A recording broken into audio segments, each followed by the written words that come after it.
पहले लगा था कि नहीं लगेगा वीज़ा, तो जब हमें बाद में पता चला कि लग जाएगा तो हम बहुत खुश थे।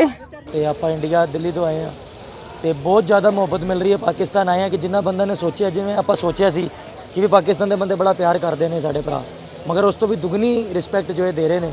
ਖੈਰ ਆਪਾਂ ਦੇਖਿਆ ਤੇ ਸੁਣੀ ਗੱਲਾਂ ਤੇ ਕਿਸੇ ਨੂੰ ਨਹੀਂ ਜਾਣਾ ਚਾਹੀਦਾ, ਚੰਗੇ ਮਾੜੇ ਹਰ ਪਾਸੇ ਹੁੰਦੇ ਨੇ। ਅਸੀਂ ਜਦੋਂ ਪਤਾ ਲੱਗਾ ਕਿ ਵੀਜ਼ੇ ਮਿਲ ਰਹੇ ਨੇ, ਸਾਨੂੰ ਬਹੁਤ ਚਾਅ ਸੀ, ਖੁਸ਼ੀ ਸੀ। ਅਸੀਂ ਬਾਬੇ ਨਾਨਕ ਦੀ ਧਰਤੀ ਤੇ ਜਾਵਾਂਗੇ, ਦਰਸ਼ਨ ਕਰਾਂਗੇ। ਉੱਥੇ ਆ ਕੇ ਸਾਨੂੰ ਬਹੁਤ ਚੰਗਾ ਵੀ ਲੱਗ ਰਿਹਾ ਵਾ। ਅਸੀਂ ਦੂਸਰੀ ਤੀਸਰੀ ਵਾਰ ਆਏ ਹਾਂ ਤੇ ਹਰ ਵਾਰੀ ਬਹੁਤ ਪਿਆਰ ਮਿਲਦਾ ਇੱਥੇ ਆ ਕੇ। ਪਾਸੇ ਮਾਰਦੇ ਸੀਗੇ, ਜਿੱਦਾਂ ਆਪਾਂ ਪੰਜਾਬੀ 'ਚ ਕਹਿ ਦਿੰਦੇ ਆ ਵੀ ਕਦੇ ਉੱਧਰ ਨੂੰ ਕਦੇ ਉੱਧਰ ਨੂੰ, ਵੀ ਇਹ ਕੀ ਹੋ ਗਿਆ। ਇੱਕ ਲੱਗਦਾ ਮਨ ਦੇ ਵਿੱਚ ਚਾਹ ਬਹੁਤ ਸੀਗਾ। ਜਦੋਂ ਪਤਾ ਲੱਗਿਆ ਵੀ ਨਹੀਂ ਜਾ ਸਕਦੇ ਹੋ, ਦੋਨਾਂ ਦੇਸ਼ਾਂ ਦੀ ਸਹਿਮਤੀ ਬਣ ਗਈ, ਤਾਂ ਬੜੀ ਖੁਸ਼ੀ ਹੋਈ। ਖੁਸ਼ੀ ਵੀ ਇੰਨੀ ਹੋਈ ਜਿੰਨਾ ਆਪਣੇ ਵਿਆਹ ਦੀ ਖੁਸ਼ੀ ਹੁੰਦੀ ਆ, ਇੰਨੀ ਖੁਸ਼ੀ ਹੋਈ।